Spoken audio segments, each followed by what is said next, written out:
And what does that look like today as it's kind of shifted over these 18 years? Yeah. Well, when we started, we were organized as a steering committee. So the funders sort of sat on what was like a board, but they were really highly engaged in creating the agenda, creating the types of investment strategies that we wanted to use. Well, fast forward 16, and we started asking ourselves, well, now that we've reached the 10-year mark, what do we do now? How does convergence evolve? Where do we really need to meet the moment? And what we recognized was that it was really time for the funders to step back, to shift and share their decision-making power to communities.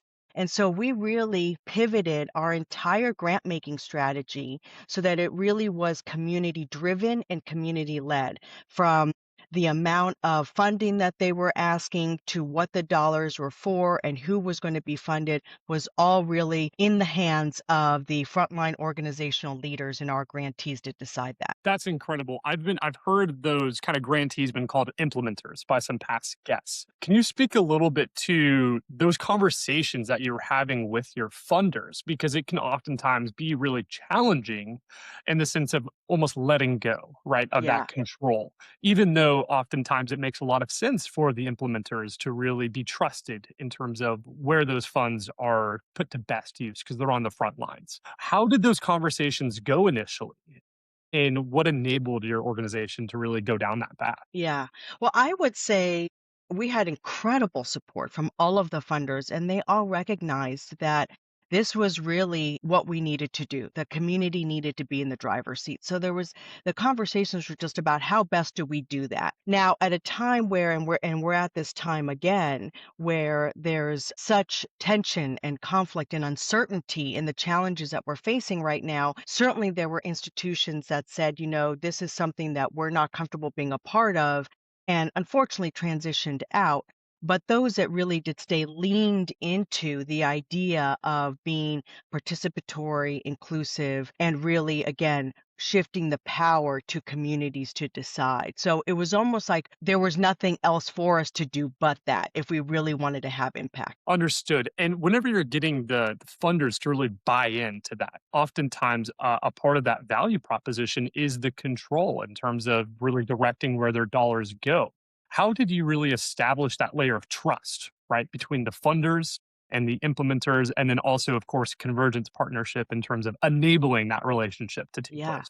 Well, we took a bit of an unconventional approach in that, the benefit of having national and local funders together is that national funders get to really hear what's happening on the ground. They don't always have that kind of touch point directly. And for local and regional foundations, they get to really engage with national funders and have cover for the work that they're doing. But in that space of having all of those different levels of philanthropy together, what we did was we started to really look at, again, our grant making approaches. And we took a very unconventional route, which was we dropped having RFPs. So this was no longer a competitive process. And instead, we really leaned into having conversations and dialogue with the local funders who had a much greater connection to those grassroots and advocacy organizations on the ground for us to be able to then talk to them about what they saw as the vision for the type of investment we wanted to make. So it was really all about relationship building and trust building between the funders and the local organizations. Now, it wasn't all smooth sailing because there's a narrative sometimes that goes around in philanthropy that talks about this idea of, well, there's no grassroots coalitions or groups that are doing this work. We can't find them. Well, they are out there. It's a matter of, and maybe asking yourself, well, why is it that we don't have connection to them? So that took some work to really find those. And we were very intentional about finding organizations that had been historically under or unfunded to do this kind of advocacy and organizing work.